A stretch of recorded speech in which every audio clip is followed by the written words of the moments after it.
pacaran tidak boleh ciuman sama sekali, tidak. Mengapa? Tidak ada orang yang gak terangsang kalau dicium, kecuali dia cium mayat, tidak terangsang. Maka itu jangan sekali-kali. Bukan saya kuno atau saya aneh, tidak, tapi saya menganjurkan anak-anak muda yang sedang jatuh cinta tidak boleh gandengan tangan, juga tidak boleh. Mengapa?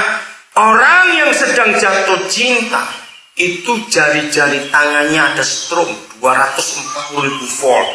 Serius itu. Kenapa? Karena begitu kalian yang jatuh cinta saling gandengan tangan, rangsangan itu terjadi. Nah, untuk membedakan, langsung ke rumah sakit Malalayang, masuk kamar mayat, gandeng dia. Kan beda. Betul tidak? Menggandeng mayat dengan gandeng pacar itu beda. Maka itu tidak boleh. Setelah menikah, sebelum menikah, karena godaan setan itu, rangsangan si jahat itu. Dengar baik-baik. Maka itu jangan mau dibodohi kok, gadis-gadis, oleh buaya-buaya darat yang kurang ajar itu tadi. Dengan rayuan-rayuannya, jangan mau dibodohi. Hebat sekali firman Tuhan. Satu kali ada anak muda yang ngotot, ya tapi kalau nyebrang jalan bagaimana? Masa nggak digandeng kalau banyak mobil lewat? Saya pikir anak muda ini kurang ajar juga. Saya berdoa Tuhan beri saya hikmat supaya anak ini bertobat. Roh Kudus hebat. Dia beri hikmat saya begini. Kalau pacarmu itu oma, gandenglah dia. Ayo, siapa mau pacaran dengan oma? Jalannya begini, ya itu perlu digandeng dong, nyebrang. Ingat itu baik-baik ya. Jadi jangan izinkan dosa.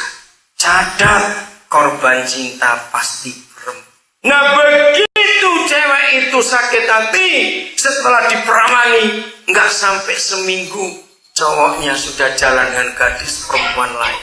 Siapa nggak sakit hati? Dan itu 2 Samuel 13. Nah, ketika cewek ini sakit hati, enak aja laki-laki bajingan itu sudah memperamani aku, ditinggal dari jalan perempuan lain. Berapa korban lagi katanya. Nah, di situ cewek ini keluar kata, karena perempuan itu lemah, tidak berdaya, dia kutuki. Awas kamu, keluar kata-kata itu. Nah, setan mendengar, maka kutukan yang keluar dari mulut seorang gadis yang diperamani oleh pacarnya dan ditinggal pergi. Setan bekerja merusak dan menghancurkan masa depan cowok. Cukup satu gadis engkau perawani dan kutukan terjadi, hidup laki-laki itu akan gagal kalau dia nggak bertobat. Apalagi laki-laki yang pernah merawani lebih dari satu gadis. Lebih baik engkau mati sekarang daripada engkau merusak hidup ini dalam nama Yesus. Dengarkan itu baik-baik. Berhenti dalam free sex. Hormati firman Tuhan. Ibrani 13 ayat 4. Ingat kita masih di Kejadian 6. Tulis dan baca. Ini sudah hujan turun, jangan sampai kalah yang suara hujan. Siapa lagi suaranya kencang? Ya, pelan-pelan. Hendaklah siapa? Kamu semua harus apa? Penuh, nggak cuma hormat, penuh hormat terhadap apa? Perkawinan. Lanjut, saudara. Inilah satu-satunya ayat di firman Tuhan. Saya kagum. Dengarkan.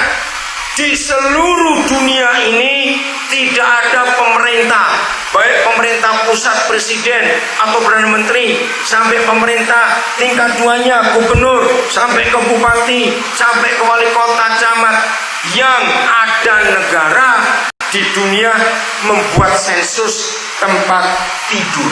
Tidak ada. Betul tidak? Kalau sampai ada pemerintah buat sensus tempat tidur, saya tersinggung duluan. Apa kurang kerjaan? Ngapain ngurus tempat tidur kami? Tapi dengar Ibrani 13. Mengapa surga harus membuat sensus tempat tidur pernikahan? Hendaklah kamu semua penuh hormat terhadap perkawinan, dan janganlah ada orang mencemarkan tempat tidur pernikahan, sebab orang-orang sundal dan pezina akan dihakimi Tuhan.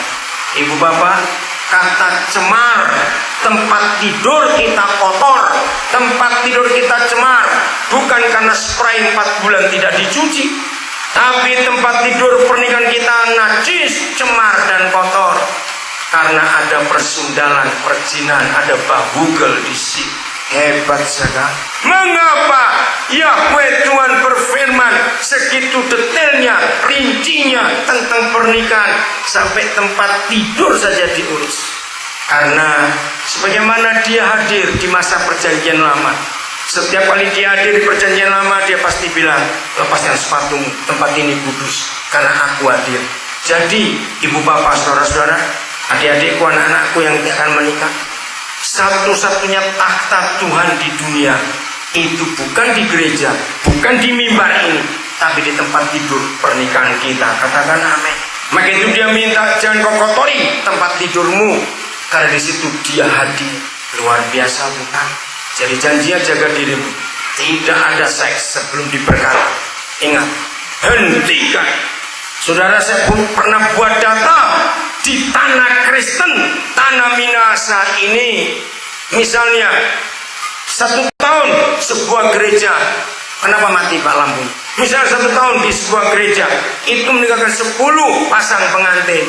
Maaf, hanya 2, paling banyak 3 yang masih perawan, yang lain tidak. Menyedihkan sekali. Kenapa itu terjadi? Karena gereja tidak pernah khotbah ayat-ayat ini. Gereja cuma khotbah doktrin, cuma khotbah surga neraka, cuma khotbah pengumuman ini dan sebagainya. Jelas sekarang mau hormati pernikahan, semua kita harus hormati pernikahan. Mari kita berdoa lebih.